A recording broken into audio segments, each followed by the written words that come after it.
andito naman po ang inyong mosang kapitbahay, DJ Tinke Bear, at kayo ay nakatutok dito sa Usapang Kalye.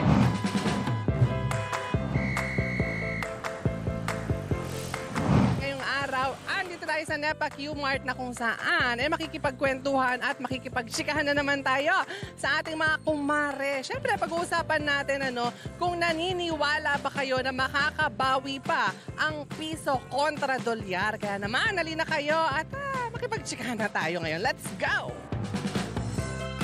Abante, makakabawi pa kung ibababa lang talaga yung presyo ng mga bilihin.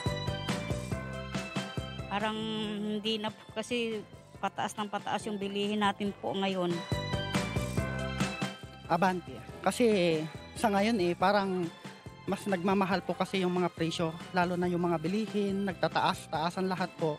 At ayun nga mga Suki, ang iba't ibang opinyon ng ating mga katele-tabloidisa. Magkita-kita muli tayo sa susunod. Siyempre dito lang yan sa Usapang Kalye sa Abante Teletabloid. At ako naman ang inyong mosang kapitbahay, DJ Tinke Bear, ang inyong Abante Teletabloid reporter, walang inaatrasang.